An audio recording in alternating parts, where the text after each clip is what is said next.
Hello, everyone, and welcome to Behind the Lullabies. My name is Parker, My name is Eric, and and I'm sure, well, I guess if they wouldn't know if they're just listening on the audio version. Anyone listening to audio, mm, nothing's different. But this is our first time we're recording a video instead. We set up this whole little thing in our office here. in our small office, there's now a There's giant no, tapestry Eric was very excited about. as So I thought it fit the theme where we're storytelling, just going for all the stops here. We got our cat tree up. I'm sure our cat will join us he better. at some point. He's in the room. He's just out of frame though. We've given him 6 treats to lure him, and it's not enough. He's just hanging Apparently. out on the ground right now. He does love the cat tree. It's not so.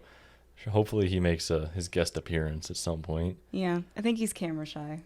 Every Yeah, time I maybe a have a little bit. meeting, he leaves. So I understand that though, because right now I feel very vulnerable and exposed.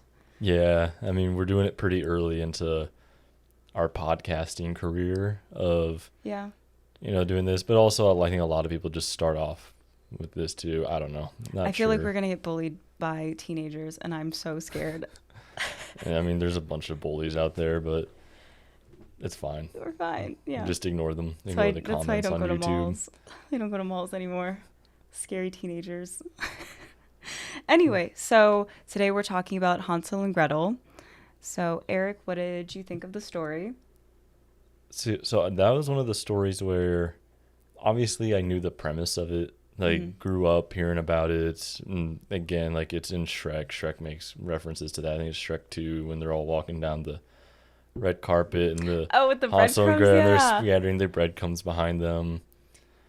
So that's kind of, Did they get ran over? What I did have a they? scene I of like think kids skipping and then they may I have. don't know. I thought someone else, wasn't there like a really small character that got like swept away? That was the gingerbread. Oh wait. No. Like Oh, it was on the, Thumbelina. It was see, Thumbelina. I don't know that one. You'll know about it. She's The thumb thumb. size.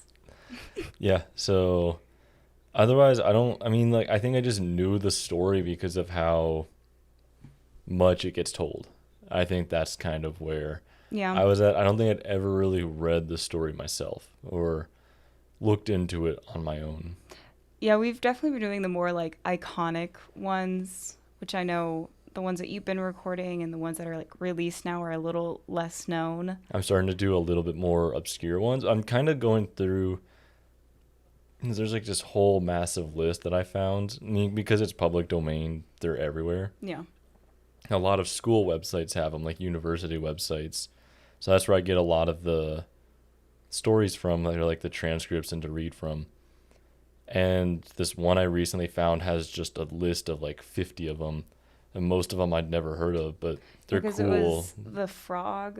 What was it? The Frog King, but that's kind of the the prince and Is that Shrek? mm, The nah, dad? no, because it's the opposite. Oh, never mind. But it's Oh. a common story. Like the princess kisses the frog, and the frog becomes the prince. Oh, I didn't know they had. I guess that makes sense. I never knew like the frog had its own story. That was Yeah. just always like, So that's the frog. What was weird about that story, which we'll get to like later, but what was weird about that one was that at the end they really made a point of like his servant mhm. that was just like struck with grief when that happened and put iron bands around his heart and stuff like that because like to prevent his heart from like growing with grief. I don't know, it was real weird. We'll get Oh, to that later it's though. very Grinch, Yeah, but Grinch-esque. but it's like happier Well, because it's like he's sad. yeah, that's kind of beautiful though. Yeah. We can dissect that. That'll be good. But so Hansel and Gretel, another one of the Grimm brothers' stories that they curated, found out. But this one has an interesting, I guess, history to it because a lot of the Grimm's brothers, as we talked about before, were stories, sometimes centuries old stories that they heard of because they were historians as well. But this one, so it's Jacob and Wilhelm Grimm. Those are the two brothers. So the Grimm brothers first heard this story from Harriet Dor- Dorothea Wilde, and this was Wilhelm's wife. So this was the first time they ever heard of this. Um, but in this story, Hansel becomes a deer, and Gretel marries a prince who saves them. Um, and in like the original story, the stepmother of Hansel and Gretel is actually their real mother. But the Grimm brothers decided to make a stepmother, which I think has become kind of iconic. I don't want to say because of them, because that could just be how it's been. But they wanted to kind of detach that motherly, I guess, tie, where it's the stepmother, where it's kind of it's a step. So it's not, I don't want to say as, you're not as tied to those kids. Obviously, nowadays, stepmothers can be more mothers to someone than their actual mother.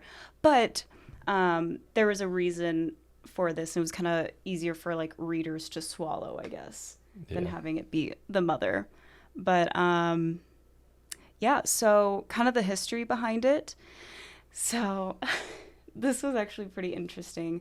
So Hansel and Gretel was created around the Great Famine of 1315 to 1317. So this famine is not very well known, and it was a pretty massive one in Europe, but the Black Death hit Europe in 1347. So that kind of overshadowed this other famine that had happened, this other tragedy, I guess. So the famine was due to disease, to livestock, which led to crops dying, which led to families abandoning their children, so they didn't have to keep as many bellies full. And some of them said, I saw this quote, it said, people abandoning their children, abandoning them to God, which in my thought was killing them. I don't know if it's necessarily killing them, but more of just letting. Well, I guess it could be, but like the abandon would be like just letting them go into the forest. Mm-hmm. Yeah. Exactly like the story. Exactly, but some of them said abandoning them to God and letting God take them. So it's still the same purpose, but they're not actually like physically killing them. It's just whatever happens out there. So, unfortunately, yeah. And then in some cases, cannibalism. So, historians are kind of split on the cannibalism part. Some believe, there's no evidence to show this. Some believe that the evidence that has been found is proof enough. But that's kind of where the story derives from, where obviously it kind of has both those elements of the parents abandoning the children and then the witch trying to eat them. So it's that abandoning and cannibalism. So we start out with the story where Hansel and Gretel are going through this famine with their father and stepmother. Stepmother, right from the start, is evil, wanting to abandon the children. The dad puts up a fight, a pretty weak one, though, because they abandon them twice. My guess is because he sees the argument in what she's saying, and I don't know. And I know that it's like foreign, more so, maybe more foreign, probably even, well, no, maybe not so much in those times, because I feel like there was more self-preservation instincts back then, knowing that, I mean, we could get into like the mortality rates, where like child mortality rates were just drastically lower than they are today. Yeah. Because, so it was like, I bet there was that thing where it's like, I mean, the kids are like, I don't know, whatever the rate is, let's say it's like 50%. So it's like, it's a coin flip on whether the kids even live to being an adult. Yeah, because of disease. Exactly, like whatever. You stub your toe and you're kind of a goner. But so it's just like, well, we can always make more, is maybe my guess. Yeah, but he seemed to just have like that hesitation, obviously, where don't really want to, but then the stepmother kind of is this berating figure who, I don't know, we'll get into that, because there's a lot of cool kind of biblical reasoning behind like these characters and like the way they act. So anyway, so it's 2 times, right? Like Yeah, they send it them happens out, twice. but then Hansel uses the bread. Or does he use the bread first? Yeah, it's the bread first. So the bread first, and then they find their way back, and then abandon them again. Which to me, if I was the dad, I'd be like, that's pretty impressive. Maybe let's keep them around. Like, that's pretty clever. I don't know how old these kids are, but to me, they seemed like under 10. From what I gathered from the story, the parents didn't know that he was doing that, though, because he heard without them knowing that they were going to do that. Like, he was Right. eavesdropping. And then he knew to, like, break apart the bread, and, like, Gretel shared it, like, the one ration that they had gotten before they were sent into the forest. So I don't think they knew that was what he was doing. Yeah. But I mean, even then, they took him deep in the woods, and both of them were still able to find their way Exactly. back. That's what I was going to You know go. what It's I like they mean? managed to find their way back. Yeah, like I would think if I was a parent, wouldn't do that, but I'd be like, that's pretty impressive. We got a little hound dog child. Yeah. But anyway, okay, so the kids end up finding the second time that they're abandoned.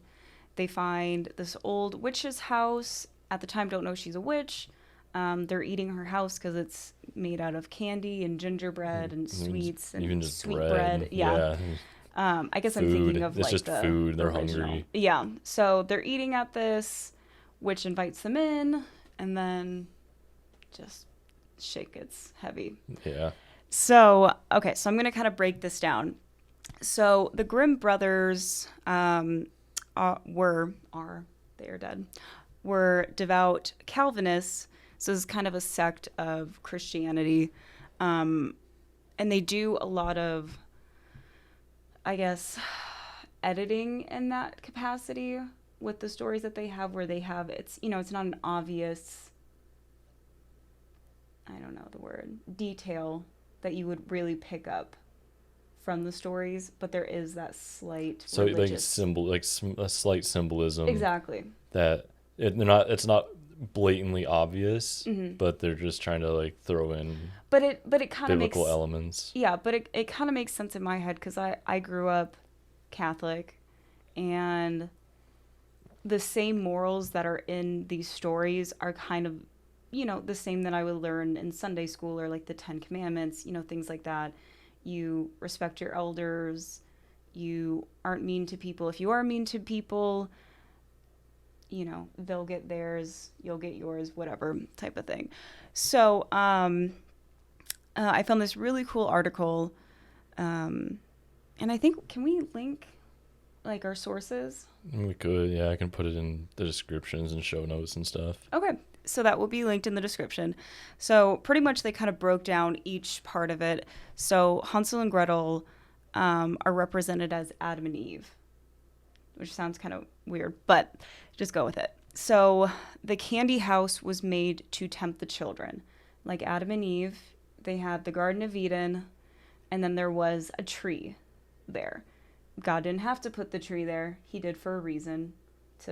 Did he put it there, or did the devil? I don't know enough about this story. It's been a minute. I'm sorry. I didn't have a religious upbringing. But there was a tree with like forbidden fruit, that whole thing. We know Eve ate from the tree, whatever. So that was the temptation.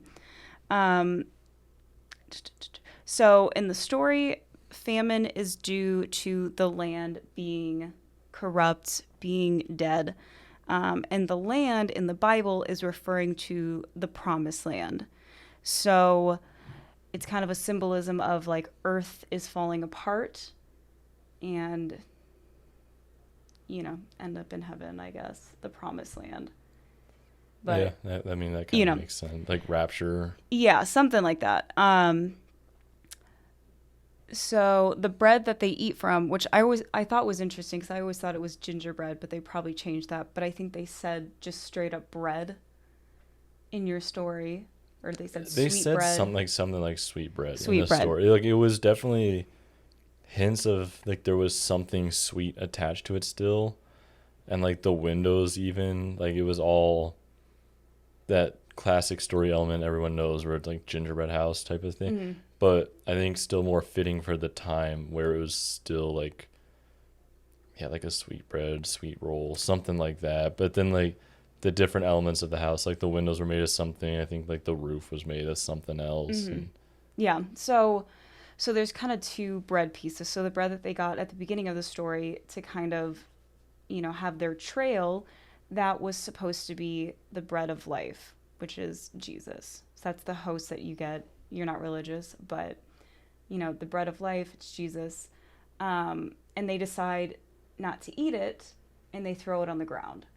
So it's kind of the first sign of kind of wavering faith, where they think that there's something else out there in the woods, and they'll take that chance to throw bread on the ground.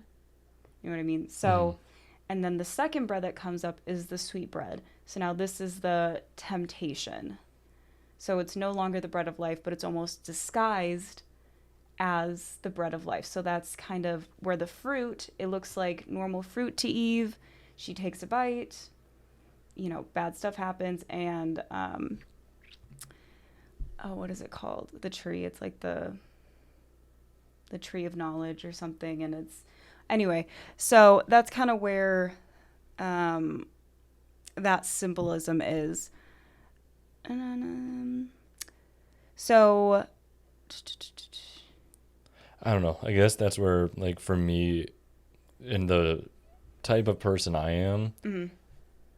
the symbolism has always been hard for me to see. I don't think I did well in, like, English classes, for instance, back in Oh, high I school, love, yeah. because I just read it as it is. I Yeah. don't look into anything. I'm like, I don't look into, oh, what does the witch represent? It's just, yeah, no, it's a story. There's a witch. See, you're the same way with music. We've gotten Yeah. discussions in this where when I hear a new song, like I really sit with the lyrics, and I've like brought it up to you where I'm like, "Oh my God, you know what this is about? Like this is," and you're like, "No," like you'll sing the whole, like Like, every I know word, every but you lyric, don't like but I look don't, further past it, even if no, it's like like, blatant. It's just, like, I think it's a breakup song. I'm like, yes, but and need you to look there's a like, little yeah, you're further. like, there's actually a story to it. I'm just like, I don't know. The beat's catchy, like, the melody, all that's catchy, and the lyrics are It's like okay, good, whatever. it's like Happier with Bastille, Yeah. where it's like really upbeat, but it's like the Well, saddest but that freaking one, song. that one's kind of obvious. I guess. Okay. Well, yeah, I guess so. There's like, I don't know. But I there's couldn't some think of other an ones where it's example of like, it off the top of my head, but but it's just soul crushing yeah. lyrics. Anyway, um, so the witch is supposed to symbolize the devil. I feel like that's kind of obvious. Like the kids fell into this trap because they decided to turn their back on faith, where if they maybe had kept that bread, they could have like had their journey and hoping that God would protect them, but they kind of took that food that was already not available and threw it on the ground. That makes sense. Okay, so here's my question. Mm-hmm. Because, I don't know, and then maybe it's just like a question of religion in general. I don't know enough about it, but that doesn't seem fair to the children to expect them to not, when they heard that the plan was their parents were going to send them into the forest Yeah. because they're running low on food themselves, it doesn't seem very fair that because he wanted to spread the breadcrumbs to find his way back home, that they're just like, that's like the kind of him abandoning God when like all he wants is to go back home. Yeah, I And would that's kind of say, like mixing yeah, the literal storytelling with the possible symbolism, yeah, obviously. But I feel like that's kind of a valid thing to do in a story. I'm like, okay, well, what does that represent? Like, he just wants to be with his family. And yeah, then you could argue about like the whole elements of heaven hmm, and seeing your family for the rest of your life. yeah, Or I mean, like once you're dead, and like everyone's like you reunite with your family in heaven. hmm. It's, I I get it. don't know. I think we're doing that thing where we're kind of taking the too literal turn with it. Where, I mean, this is probably like Old Testament God, where it's like, you should have been following me, like I was going to protect you. And that's where the whole like quote where it's abandoning to God it's almost that where the kids should have just trusted their father, God, and continued their journey with the food that was given to them. But instead, they decided to throw it out. And then, pretty much once they threw it out, then this magical sweetbread house came up, and they just were tempted by that. So, kind of some similarities between that, where Eve bit into the apple, the kids ate the house. The witch brings them in, tries to fatten them up. Let me see. Oh, and another element was not only did the kids eat from the house, but it was also stealing. So now they're kind of marked as well with the forbidden sin of stealing someone else's property, whatever. And then, so these seem kind of far-fetched, but in the story a lot, Gretel cries out. That's supposed to be prayers to God. Why did we do this? Why are we here? Please don't eat me. Please don't eat my brother. The kids end up outsmarting the witch and push her into fire, aka hell. And then the children fill up their pockets with goods. They have conquered sin. And then they leave on the back of a duck. So let me see. So Revelations 22:17 says, "Come and let one who hears say, 'Come.' Let the ones who thirsty come, and let the ones who wish take a free gift of the water of life." So people think that this is a symbolism of somehow they found this pond and this speaking duck to take them across, and they're have jewels and all these things in their pockets. And let me see. Yeah, so I thought that was kind of interesting. But this person in this article thinks that the children, they conquered sin, but they actually died. So them crossing the pond is kind of like the mythology more than I do. River Styx. Is that what it is? Greek. Oh shit, yeah. In the Greek mythology, like you pay Charon mm-hmm. to cross the river Styx into the underworld. Exactly. So I think this is kind of the same, Christian of that, where the kids are in heaven, and the duck was able to recognize them somehow and just allowed them to cross, which I think in this, like, there's a lot of magical stuff, but they kind of pass that, where it's like, yeah, this is magical, but it's also, I guess, heavenly and a God symbol, I guess. So the children end up seeing their father, and their stepmother is dead because she fell into the sin of wrath. So that was another thing that this article kind of talks about. The stepmother ends up passing away because she herself is filled with sin, filled with hate, doing these terrible things. She gave up on the children, so they think that she is in hell as well. And the father passed away also. Not in the story, but that's what they think. They see their dad, and everything's okay because they have all these jewels and this food, and they're fine. But they think the father repented, and that's why he's in heaven, where he wasn't the one who wholeheartedly wanted to go into the woods with his kids and leave them. So I thought that was kind of interesting. That's just one interpretation that I just found. Like, some of the similarities were kind of over the top, I think, but it's kind of cool to see other... I mean, at the very least, it's just something that makes you think, mm-hmm. and then you look into the story or read the story or listen to the story again yourself, and it adds another aspect where you can go back, and you're like, okay, I could maybe see this theory, or I could maybe see this theory, or just kind of a different way to look at the same thing. Yeah, definitely. I don't know. I don't think I ever looked into it that hard.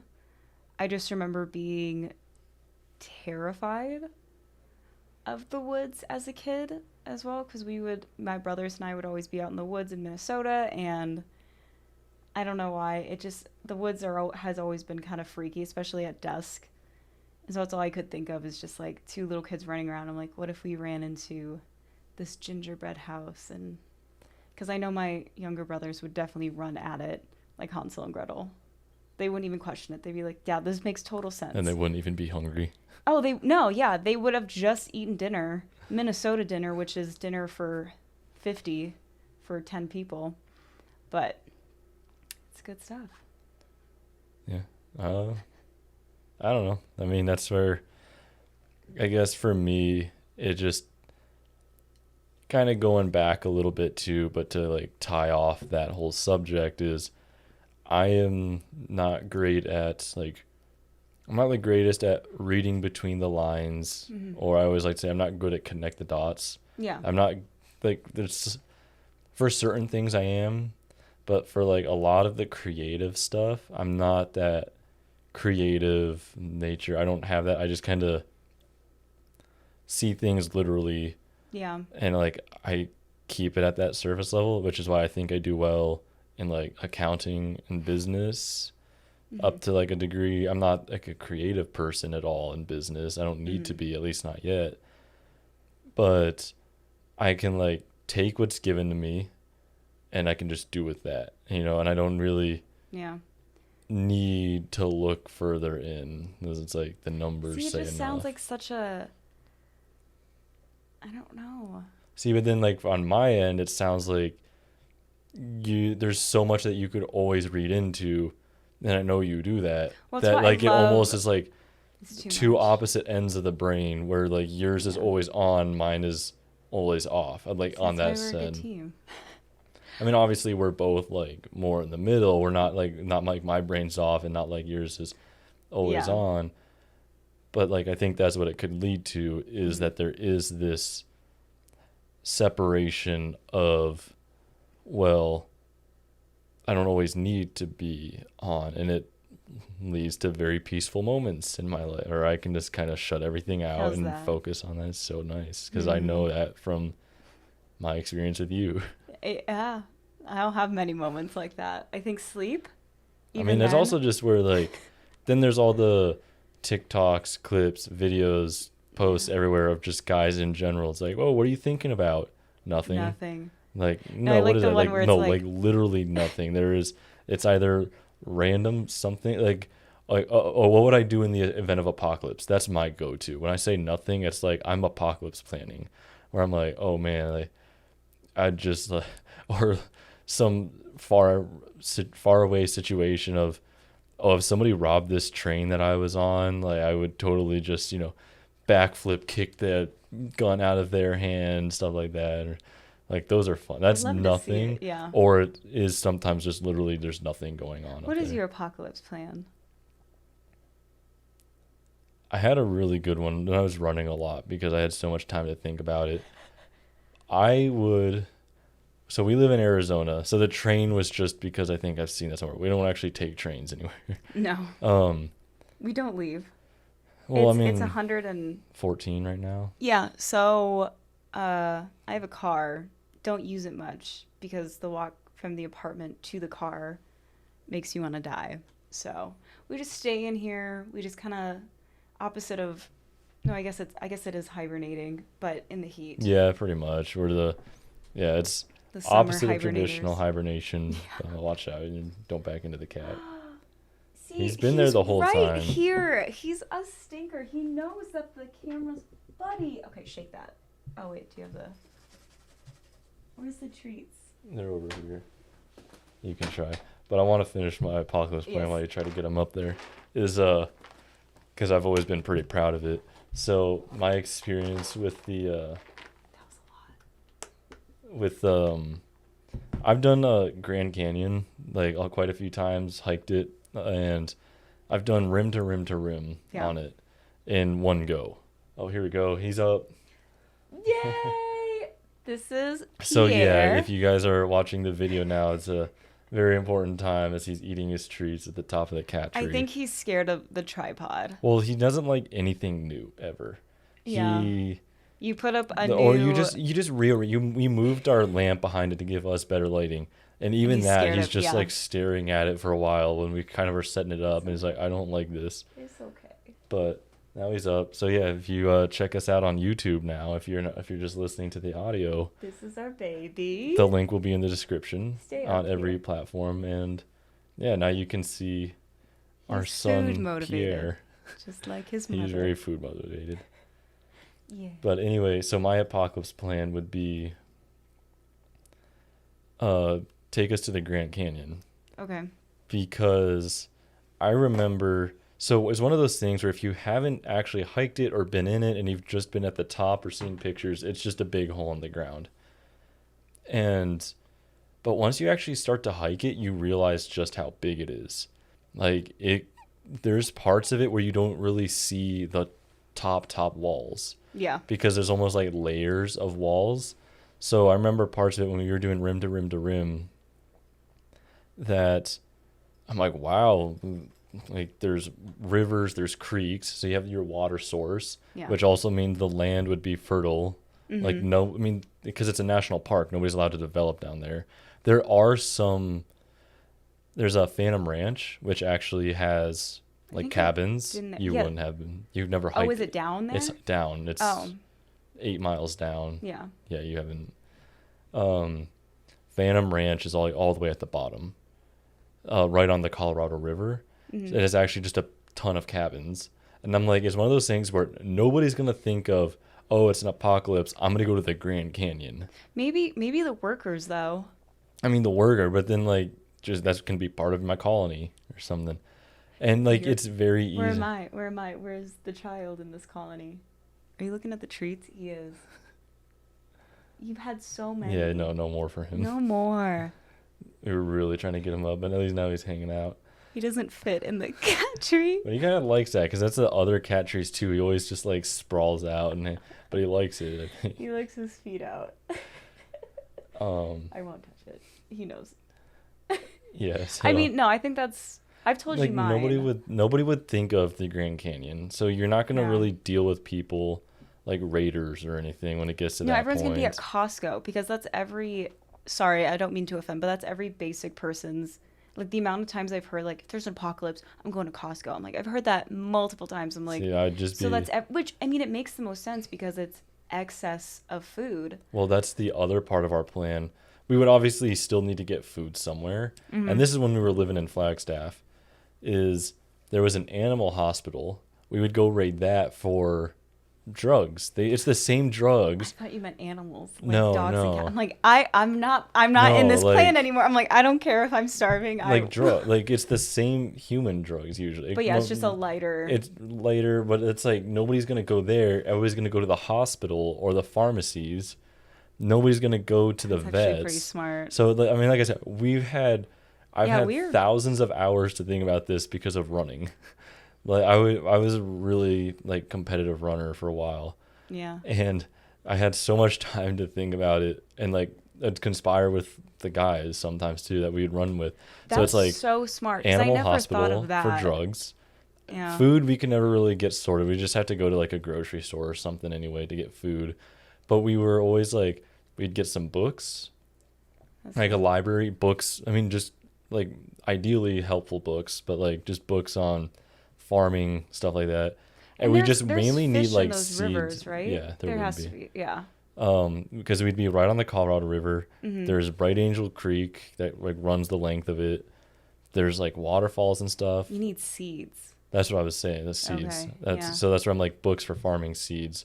That'd be the main things. Mm-hmm.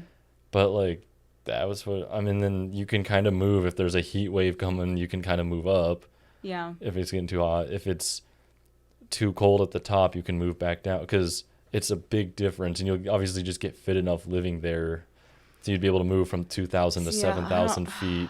I guess if it was life or death, I could make it. I mean, you wouldn't need to. It's the bottom's this just slightly cooler than Phoenix. It's probably 110 at No, Phantom I'm Ranch. saying walking. I mean, you'd be fine the way down to settle. You wouldn't have to go up. So you're the one who would get supplies. I would just spend the rest of my life down in the canyon. I mean, you could get something. You're gonna get fit. Just like you're gonna have to like hike around. Like think of like the old lifestyles. Yeah. Like you're kind of just gonna everyone's that lives there is just gonna be pretty fit naturally. Yeah. You just have to hope there's no like there's always like an insane person in any of like the apocalypse movies. Well, and that's who, where I like, mean, just for the loses their most mind. part, we would try to. I mean, that was just kind of like hypothetically join with them, but Yeah. ideally we just try to claim it and hope that nobody else thinks of it. And there's caves and stuff down there. Like there's so many places. Again, just having done rim to rim to rim, and we explored a good amount of it, but like only a small part. There's so many more trails, Yeah. and there's plenty of space that isn't actually trail, like isn't designated. That, well, if it's an apocalypse, I'm just gonna go like wherever. Like there's no National Park Service to stop me from going off trail and finding a cave along the river, that kind of thing. I just think that like the easy one is Phantom Ranch, or Manzanita Deus.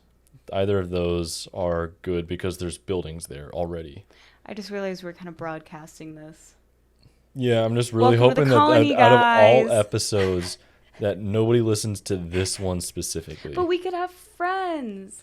We'll all be down there and be like, how'd you hear about this? Oh, I found this podcast. It's like, God damn it, Eric. But then it'd be fine. Well, hopefully. None of you guys got to make it to the Grand Canyon before whatever apocalypse. Well, I guess, yeah, I always close. imagine We're zombies close. too. It was always like Oh. if zombies. I mean, obviously the more I would just die. I don't think if it's zombies too, but they're not going to go into the Grand Canyon. Like they'll just fall over it. then they'll die because No, it's such a big. I know. Yeah, I'm saying exactly. that's a So good I'm idea, like, but I'm thinking the travel from here to the Grand Canyon. I can't imagine anything more terrifying. it's I-17. It'll be fine. And I can't think imagine of how crazy the drivers are here now. Wait yeah, till but I there's an can't. I mean, yeah, we apocalypse. got to get out of Phoenix for sure. That's gonna be the shit show. Once we're out of Phoenix, though, the 17 be fine. Flagstaff might be bad-ish, but I feel like I don't know which direction people would go. If it's a nuke, Phoenix is more likely to get hit, so people are going out. Are we picking up your friends? They know to meet. Okay. That's always been kind of what we've talked about. It's like they know to meet us. They know. They know that the plan is. I mean, like Hunter and I had that plan. You need like a code word. Okay, like if this happens, like I forgot what it was. That's like I go pick up the books and he goes to pick up the supplies from like the vet. Okay. And someone else goes and gets food. And then we all just meet at the Grand Canyon and hope everyone made it. And I sit in the passenger seat with crippling fear with Pierre. Yeah. I was just thinking Pierre would be an outside boy for the first time. Yeah. He would be scared of everything. Yeah. But you get used to it. I mean, that's where if we get the cabins, it'll be good. You gotta bring one cat tree. Yeah. No, we can just make it at that point. There's trees at the bottom and on top. But look, you can't get this fluff. But he likes the carpet ones. That's true. He's got enough fluff to make up for it. He does. So My plan was to always go to my grandma's farm in Minnesota. See, that's so much further of a drive from Phoenix. No, it is. So that's where Grand Canyon you'll probably was die good. before you get there. But it's such a small town that, because I showed you that video where it's like, why would you ever want to live in a small town? It's like, people look out for you. The amount of guns in that town, I'm not worried about it. Like, I could not partake. But every neighbor there, it would be like their freaking field day. Be like, sit on their porch and just aim. You get a community. You just like, I mean, that's like Last of Us. You just do what that dude did, and just built like a whole Nick Offerman's character and kind of built like a whole compound around a neighborhood. Exactly. Yeah, that's pretty much what it would be. And everyone, like, there's a butcher, abundance Everyone of knows farmers. how to farm. Yeah. Oh, but you did make a good point with the medicine. But it's a small town, so it's 3,000 people. And I feel like they have 2 hospitals. Or no, they have 1 hospital. I think a couple vets. So that would be the one thing that would be a little troublesome. But I don't know. Norwegians, they have odd medicine tactics. So not odd, but not Western. Yeah. honestly better sometimes. But now I'm like, that sounds better. It's closer. It'd be smaller to start off with. Yeah. You were always a part of the planning, by the way. I remember when Was we were I? running, yeah, it's like, we got to bring Parker. We got to reproduce. Ew. Oh, I thank didn't like saying God. that. Love being yeah, you said it. You said it so low, trying to just sneak it past. I don't think I'd want to reproduce in that situation. It's like Hansel and Gretel. Like, why bring more stomachs in to the mix? Because we'll be really good at farming because we have books. Okay, let's wait. Like, I'm gonna say let's wait like 5 years, Well, and then we'll see where we're at. 5-year plan, I don't know. and we'll see. I'm like, if there's an abundance of food at 5 years, maybe one. But I need farm help. I'm getting old. I'm pointing to the baby, Pierre. Oh, he's knocked out. It's been a rough day in the life of an indoor cat. Yeah. Slept, stretched a little, played with you, slept. Slept more. Bit my hand. Went into hiding because he thought you were cooking. Yeah, he's such a scaredy cat. He's such a big And I baby. dragged him out with food, and now maybe it's all the treats. It's like, oh, I'm full. Oh, now. yeah, his stomach probably hurts. He probably had like 10 treats. I think there's more. Like, we're doing something important.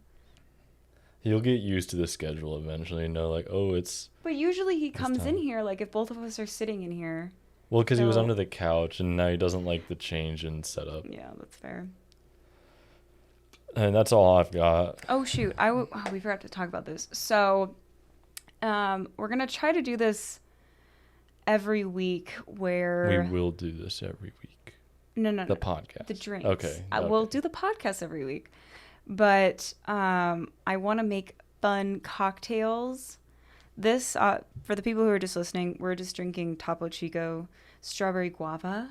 We're not sponsored, but I mean, hey, if you want, we'll... Yeah, we just If hit anyone 100 from Topo views. is listening out of, like, the 5 viewers we have, we'll take a sponsor. Yeah, that'd be nice. We'll get Drink paid. a lot of Topo Chico. But yeah, so I can't say they'll be inspired every time like this one, because we just decided to record. But I'll try to theme it with every drink, and so we'll list that in our socials, just what's in the drink, and definitely have mocktail ingredients also. But the other side of that is because again, the idea is we'll work through the stories and break those down as we do them, that if one of the stories you have a really good idea for a drink, Yeah. then feel free to like link it to us and we can try it there. Otherwise, Parker will be kind of creating everything. I'm not a mixologist at all. I was for a minute there. Bartender. But we don't even have, We don't have any alcohol right now. I think all we have are the Topo Chicos. Yeah, because alcohol's expensive. Yeah, Like it all of is. the mixing stuff, like when you add it all together, We don't even have like the starter kit to shake and stuff, right? no. Yeah, so I don't think I we just do. kind of college it. Yeah. I'm trying to be interesting. Was but like the strainer, the shaker, and glass. muddler. We're pretty much college students still. Yeah. Fresh out, but kind of still. Just getting, I mean, you're still paying off student loans, so Yeah. we're It's good not stuff. exactly in the greatest position to, but eventually. It's fine. I mean, I know your goal is to have a mini bar or like I a little, do. like that little setup, Yeah. the cart, The cart. bar cart. Yeah. I really want a bar cart. Because it just would be fun, like if someone... I mean, they look good from the places over. like the friends we've been to and seen them. Yeah, Like they're they do so- look good, they're even if so we don't cute. drink. Like it just kind of looks good, Well, but and it it's also like if does look someone- like we drink a lot. That's what I think of immediately. I'm like, looks Oh, like and you guys drink a lot. Oh, yeah. But I mean, I'm just like so impressed, and my brain is just moving a mile a minute. I'm like, okay, they got that. They got that. Oh, we can make mojitos. So I just want that option. Like if someone comes over, I can be like, do you want a martini? Do you want, that feels so adult. But Yeah. instead I'm like, you want a Topo Chico? And then we The have, latest seltzer we have. yeah, we just kind of switch between them. But, yeah, Yeah, so we're going to attempt to do that. And if we're too broke to actually have the cocktail, I still plan on like putting it on our socials if you guys want to try it out. Because I've been thinking of some pretty good ones that kind of tie in. So strawberry guava, I just was like, that was the closest seltzer to a candy that I could think of. See, this one would have been fun. This one could have been. I mean, there's nothing saying you can't, like, you could go and mix one or just, like, come up with an idea and we could still put it in because this will be really, like, give it a couple days before I do anything. So Okay. could get some clips to throw in at the beginning of the video. The listeners won't have it. Yeah. But that stuff, yeah, like if you guys want to follow us on any socials, maybe we'll have something. Mm-hmm. It's like 50-50. Yeah.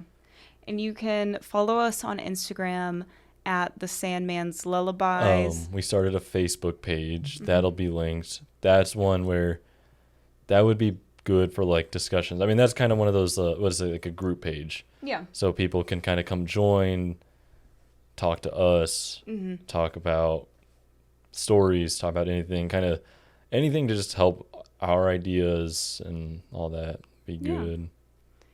I like it. What else? I think that's it for now. YouTube, that'll be linked. I think it's Sandman's Lullabies. Email is another way to reach us. What's the email? The Sandman's Lullabies at gmail.com. Nice. I think those are the only 4 we have right now. Okay. We'll get a TikTok going.